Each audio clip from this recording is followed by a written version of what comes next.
what India is becoming. I'm scared of for all my Indian friends, where it's heading right now. For an educated Indian, it must be frightening growing up in India right now. Right. So as you can imagine, I wanted also to meet you to talk about three main subjects. First one, of course, is Afghanistan, because it's become a concern for you as well. As you know, Pakistan has not recognized the new regime at the moment. Could you explain me what are the consideration for Pakistan to recognize the new regime? Why is it not recognized yet, and what are the conditions that you have to recognize the new Taliban regime? Well, firstly, Pakistan wants to take all the regional countries surrounding Afghanistan. So we want to take a step, all of them collectively. It should be Pakistan alone. If it takes a steps, it's just too much international pressure on us, and we are really trying to get ourselves on our feet economically. My government came and the country was bankrupt. We didn't have money to pay our liabilities. So therefore, our main consideration right now is our economy. And our economy can only lift it up if we have a good relationship with the world. And therefore, the last thing we want is isolation, by being the only country. But having said that, I believe that the only way forward, if we are looking for the well-being of almost 40 million Afghan citizens, is to sooner or later recognize the government. Because there is no other alternative right now. There's not even, when the Taliban were in power last time, there was a Northern Alliance where there was a conflict going on. There's no conflict now in Afghanistan, which is, by the way, after 40 years, this is the first time the country is conflict-free, apart from, small terrorist organizations, which the more stability in Afghanistan, the less chance of any of these international terrorists to survive there. So I feel that the only way forward is recognition. Pakistan can't do it alone. I think we are consulting all the regional countries. But, for the well-being of the people of Afghanistan, sooner or later, they will have to recognize Afghanistan. Now, the question is, what are the conditions? Now, as far as I can see from, there's an international consensus that there should be one inclusive government. And number two, human rights, specifically female rights, women rights. So the Taliban government pledged both. They've talked about human rights and they've talked about inclusive government. Now the question is, what will it take for the world to be satisfied that the Taliban meet the condition? Right. This is really the condition, because they've agreed to the two conditions. So actually, you're talking about women's rights, for example. When Mr. Mutaki was here in Islamabad for the OIC summit, for example, this issue of women's rights, was it raised with him, and what did he say? I mean, as you know, so far, in some provinces, universities are still closed for women. Some schools are also still closed. Did he give concrete word on this issue? Was he it's not concrete. They agreed to the principle. Right. How they will go about it, if anyone is familiar with the Afghan character, they should realize that they are very, very proud people. And, you can't push them. They hate outside interference. In 2001, Pakistan was one of the three countries that recognized Afghanistan. Yet when Pakistan tried to tell the Taliban, to hand over Osama bin Laden to the Americans, they point blank refused. So there's a limit to what outside interference or pressure can do to a government, specifically a government which is fiercely independent like the Taliban. So just a caution that if anyone thinks that you can force them, force the pace of what they believe is an inclusive government and human rights, well, it's not going to happen. And we should not expect, what we expect women's rights, according to what the people of Afghanistan think and what are Western women's rights. There's a big gulf between the two, and that's not going to happen. Western-style women's rights, if that is an expectation in Afghanistan, will not happen. But, they've agreed that girls should be allowed to study.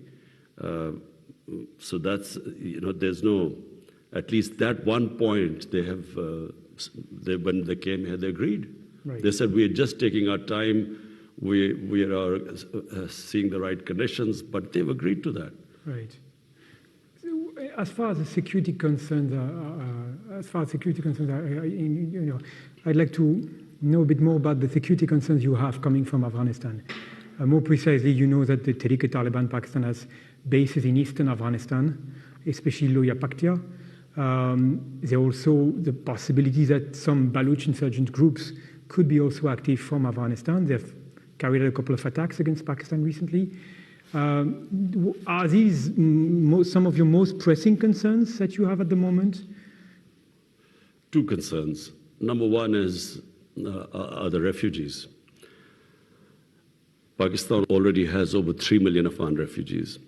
And the worry is, if things deteriorate in Afghanistan, if this humanitarian crisis gets worse, then there will be a bigger flow of refugees into the country. Already, we have almost, since the fall of Kabul, we have almost 240,000 Afghans who've come into Pakistan.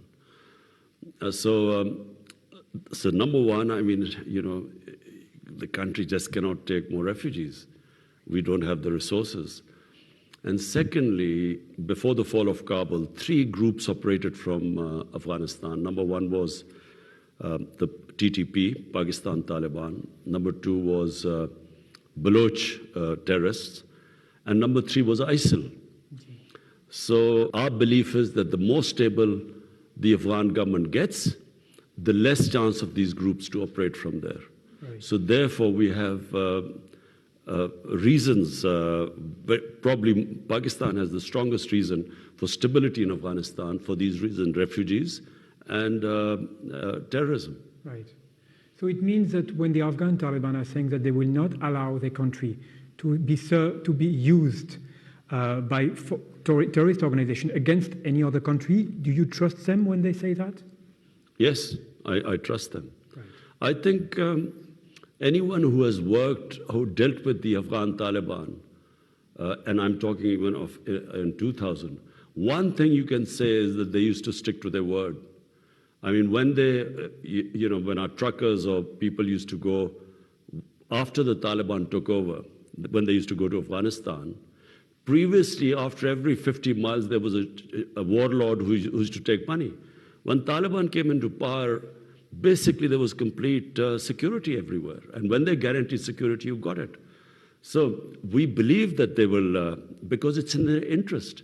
What Taliban or government would want most of all is to look after their people, and they can only look after them if there's security and trade. Right. So I think, yes, as I said, not only our government, all the neighbors believe that stability in Afghanistan is extremely important. For Central Asian republics, Afghanistan, from Pakistan and Central Asian republics' point of view, it connects Pakistan. Through Afghanistan, we get connected to Central Asia, and they get connected to the Indian Ocean, where they can take the goods out. So all of us are interested in stability there. Right. So when the UN points out that the Taliban still have connections with Al-Qaeda and other foreign jihadist organizations, you think these concerns are not justified? Well, you see, the Taliban will suffer if there's, if there's terrorism from Taliban soil, international terrorism, then they are going to suffer. So it's in their interest to stop the international terrorism. Right. Okay. Let's talk about France a bit. Can you tell me about how do you see the trajectory of the French-Pakistan relation for this year and the years to come? How would you like to boost the bilateral relationship? I think France is a very important country for Pakistan. Firstly, Pakistan has half its exports, almost half, are into the European Union.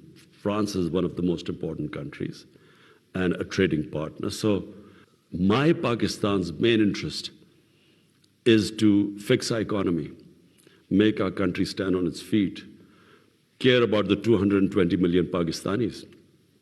So therefore, my main interest is the economy. And because of that, France is extremely important for us. What are your requirements? What are your plan or ideas to strengthen this bilateral relationship? Do you have any particular ideas in mind that you would like to implement? Well, I mean, because of COVID, there was hardly any international travel or communication.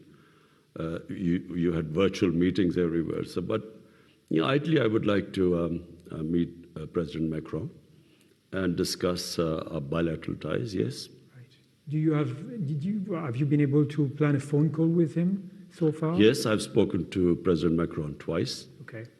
Okay. So when do you think Pakistan will appoint an ambassador in Paris? I think we are in the process of doing so. Right. Okay. Of course, I would like to talk to you about the bilateral relation between India and Pakistan, which you've mentioned at the beginning of this interview, these big two nuclear powers of South Asia. Would you say so the abrogation of the autonomy of Jammu and Kashmir was completely unexpected for everyone. Would you say that Pakistan's security concerns vis-à-vis India has increased since then? Yes. It was the 5th August 2019 decision of India to change unilaterally the status of Kashmir. That was the beginning when our relationship just there is no relationship since then, because this is going against the United Nations Security Council resolution. And not just that, it is the way the RSS-led BJP government in India, the way it is, has conducted its policy towards Pakistan and specifically towards Kashmir.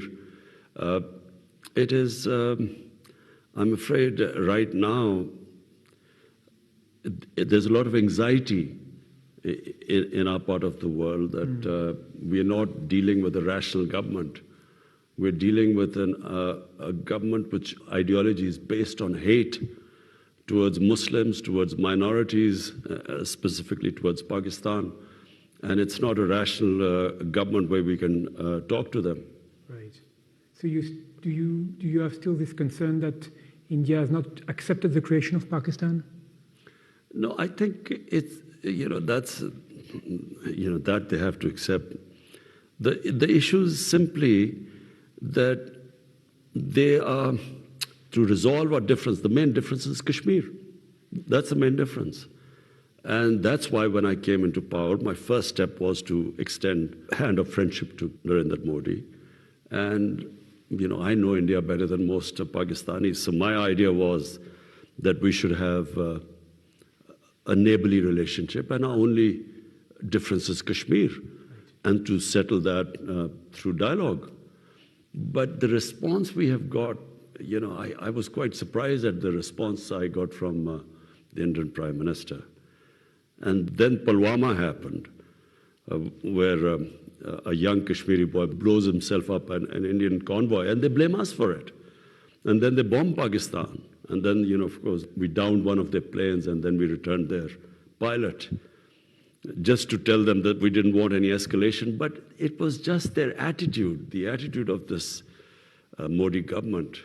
So there is no relationship right now. And at the moment, what should I say? There's just a stalemate. So what do you think can be done? How can Pakistan build friendly relations with India? Is there a first step or anything Pakistan could do to improve this? Yes, we can build a relationship with India, but it has to start from them going back to that step they took on 5th August 2019.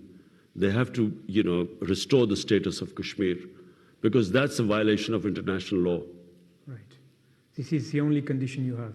Yes, go back to 5th August 2019, and yes, we can talk after that. Otherwise, there will be no negotiation, no behind the door kind of secret negotiation to try to do something. It is the biggest betrayal. To negotiate would be betrayal of people of Kashmir who've suffered so much. 100,000 Kashmiris have died so far in what was their right guaranteed by the international community through the United Nations Security Council resolution that they would be allowed to decide their own destiny through a plebiscite. And so, denying them that and then using force, 800,000 troops, which have basically kept the people of Kashmir in an open prison. There's no way we can move forward until they restore that status.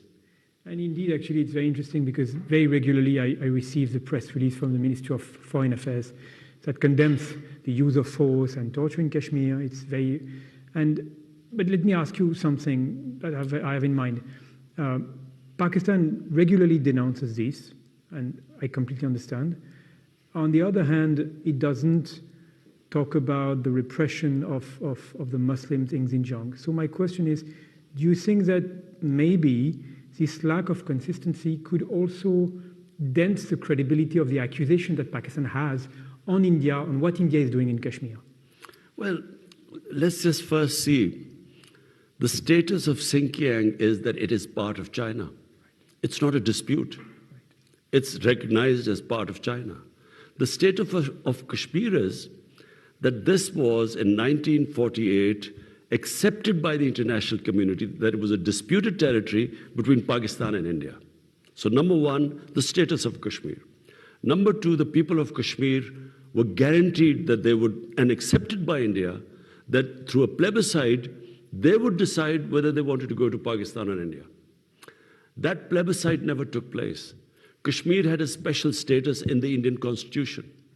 Unilaterally, 2019, India removed that status. So firstly, it is a completely different, it's between Pakistan and India, it's a disputed land. Right. That's why Pakistan speaks about people of Kashmir, because 1/3 of Kashmir is in Pakistan. And there are a lot of Kashmiri refugees from Indian side who are living in Pakistan. So therefore, it is direct concern to Pakistan. Okay. So what happens to Muslims all over the world? Just from Syria to Libya to Somalia, Iraq, Muslims are going through a lot right now. But my specific concern right now is Kashmir as a disputed territory between Pakistan and India. Right. Okay. So let's finish with the subject of the cooperation between the United States and Pakistan. You've been criticizing a lot the US-Pakistan partnership after 2001. After the US withdrew from Afghanistan, there was this over-the-horizon policy which was announced. How do you see Pakistan's participation in this over-the-horizon strategy envisioned by President Biden? Does it appeal to you? And have you seen some concrete response from you or from the US on this? What can be done exactly? But first, let me just be clear. Pakistan has very good relationship with the US. We've always had good relationship with the US. There were aspects of the relationship which I have always criticized. And the main aspect which I criticized was this war on terror and in Afghanistan. I never thought there would be a military solution in Afghanistan. For a start, there was no clear idea what they had come to do in Afghanistan. Was it nation building? Was it women's rights? Was it human rights? What were they doing there, or bringing in democracy? So because there were never clear aims, no one knew what they were doing in Afghanistan. I don't think the Americans knew what they were doing there. So what was victory in Afghanistan? No one knew that. So I criticized the Afghanistan adventure throughout, saying there was no military solution, whatever they're trying to achieve. Secondly, Pakistan's participation in the US war on terror. I did not want Pakistan to participate in it, only for one reason. In the 80s, Pakistan had helped the US and fight the Soviets in Afghanistan, arming the Mujahideen, and calling jihad the jihadis were heroes, because they were fighting foreign occupation against the Soviets. We trained them along with CIA. 10 years later, 89, the Soviets leave, and then come 2001, the US arrives in Afghanistan. Now we are trying to tell the same people who had been trained to fight foreign occupation, now we are telling them that fighting the US occupation is terrorism. So they turned against us. Okay. My point was we should have stayed neutral. So the Pakistani Taliban turned against us because all the operations against the Soviets took place from the tribal areas, adjoining districts to Afghanistan. They became Pakistan Taliban who turned against us. And secondly, the old Mujahideen groups, they turned against us, like Al-Qaeda. So Pakistan lost 80,000 people. I mean, which ally of the US lost so many people? And yet Pakistan got blamed for the failure in Afghanistan. So I disagreed with that. But apart from that, right now we have shared aim with the US. We want no terrorism from Afghanistan. We are against international terrorism. So is the US. So we have a shared interest. And I hope that US also realizes that they originally came to Afghanistan to fight international terrorism, Al-Qaeda. And now if it goes into chaos, you could end up the same position again. So therefore, we have a shared interest for stability in Afghanistan. Okay, so does that mean that Pakistan will participate in this over-the-horizon policy strategy? It can only happen with the permission of the Taliban government. And if they allow it, then it can happen.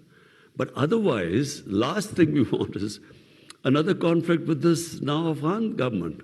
After having lost 80,000 people now, Pakistan cannot afford another conflict. So we will be partners in peace with the US, but not in conflict. Okay. Let me ask you a bit of a personal question, but when I was living in Pakistan at the end of the 2009, 2013, Secretary of State Hillary Clinton came to Pakistan for a visit, and she was asked by a student in Lahore that, you Americans, you abandoned us after 89. What are the guarantees that we have that you will not abandon us again? Now, the United States have shifted their priorities away from this region. Do you feel that you've been betrayed again? Frankly, I don't blame the United States. I blame our own leadership. The job of the leadership of this country is to protect the interest of its own people. It's not the job of the United States to protect the interest of Pakistani people. Right. So why did Pakistan allow itself to be used? Clearly, we became part of the US war against the Soviets through Afghanistan, in 80s. But once that was over, a year later, sanctions were slapped on Pakistan. So Pakistan should have learned then. That's why I opposed, Pakistan joining the US war on terror after 2001, because number one, we had trained these mujahideen to fight foreign occupation. Now, how were we going to stop them? And when we joined them, they turned against us. But secondly, we felt used after when we were in 91, these pressless sanctions were imposed on Pakistan. After Pakistan was neighboring, we had 4 million Afghan refugees. We had Kalashnikovs in us, first time. We had sectarian militant groups left in Pakistan, fallout of the Afghan jihad in the 80s. So now, by joining them, I opposed it. I thought we should stay neutral. But I still remember George Bush's statement saying that we will not abandon Pakistan again. Yeah. And they did. Okay. Last question.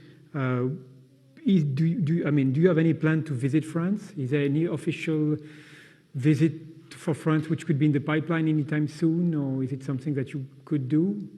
Not yet, but yes, of course, I would like to visit France. Right. After Prime Minister Gilani in 2011, it's been 11 years since Pakistani Prime Minister has visited France, but I hope it will happen. Thank you so much for your time, Mr. Prime Minister.